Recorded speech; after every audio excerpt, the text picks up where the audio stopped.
Aujourd'hui, on est avec Mathis qui a eu 19 à l'oral de français et 20 à l'écrit, c'est ça? Exactement. Donc au bac quand tu étais en première. Et actuellement, Mathis est à Sciences Po. Il fait partie de l'équipe des stratèges. Vous pouvez d'ailleurs regarder un petit peu notre équipe pédagogique sur notre site. Et justement, avec l'équipe des stratèges composée de professeurs et d'étudiants à Sciences Po, nous voulons vous transmettre les erreurs à ne pas faire au bac de français à l'écrit, que ce soit en dissertation ou en commentaire. Cette petite vidéo sera courte, mais elle peut vous faire gagner de nombreux points au bac.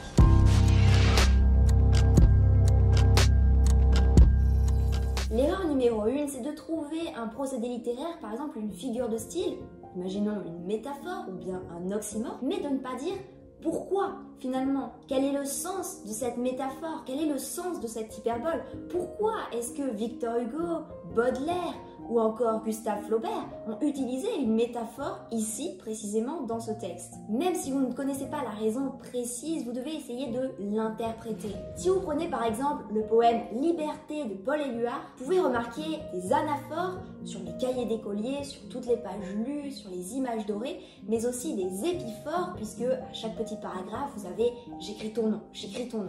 Et s'il a utilisé l'anaphore et l'épiphore, c'est vraiment pour mettre en avant l'idée de liberté, pour que son message ait plus d'impact et pour montrer la valeur finalement qu'il donne justement à cette valeur de liberté. Et bien ça, vous devez l'expliquer. Pas juste relever l'anaphore et l'épiphore, mais au contraire, la justifier, dire pourquoi. Pourquoi est-ce que ça rend le message plus impactant? Et c'est comme ça que vous allez aller chercher les points. La deuxième erreur fondamentale à éviter est de ne pas contextualiser l'œuvre en introduction. Et pour ça, il faut vraiment utiliser la méthode de l'entonnoir, c'est-à-dire d'aller du plus général vers le plus précis. D'abord, on présente le genre, le mouvement, ensuite on présente l'œuvre, l'auteur et le texte précis qui vous est donné. Il ne faut pas que le texte qui justement vous est donné tombe comme un cheveu sur la soupe dans votre introduction. Et si vous ne connaissez pas précisément le mouvement, le genre, l'auteur, ce n'est pas grave. Il faut essayer tout de même par au moins le mouvement littéraire. Faites attention, et ça ce sera la troisième erreur,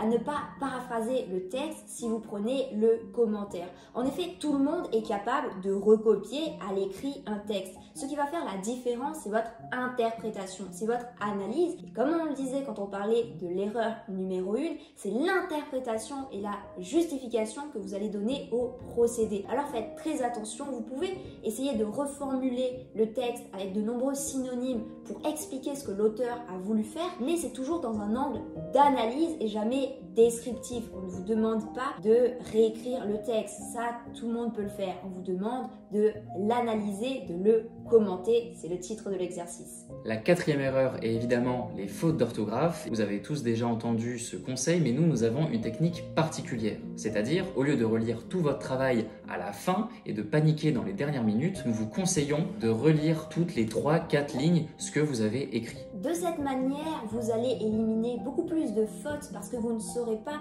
dans le stress et la frustration de la fin de l'épreuve, mais en même temps, vous allez regarder si vos phrases, si vos explications sont cohérentes. Donc c'est tout bénef de prendre quelques secondes pour se relire, comme l'a dit Mathis, toutes les 3-4 lignes. Faites également très attention à ce qu'on appelle l'effet liste ou encore effet catalogue. De nombreux élèves ont beaucoup de choses à dire, que ce soit en commentaire et en dissertation, mais quand tout ça arrive comme un cheveu sur la soupe, donc finalement comme des articles de catalogue sans être justifiés, on en revient à l'erreur numéro 1, et bien ça nuit à la réflexion, ça nuit soit à votre dissertation, soit à votre commentaire. Prenez le temps à chaque fois que vous trouvez un élément intéressant de bien l'expliquer et surtout de faire le lien entre cet élément, votre explication, et surtout le sujet. Faites des liens avec le sujet pour rappeler au correcteur que vous n'êtes pas hors sujet et que vous répondez vraiment à la question donnée. L'erreur numéro 6 est de ne pas citer la ligne. Cela fait toujours plaisir aux correcteurs, aux examinateurs, lorsque vous mettez entre parenthèses le numéro de la ligne dans le texte. Je vous conseille dès lors,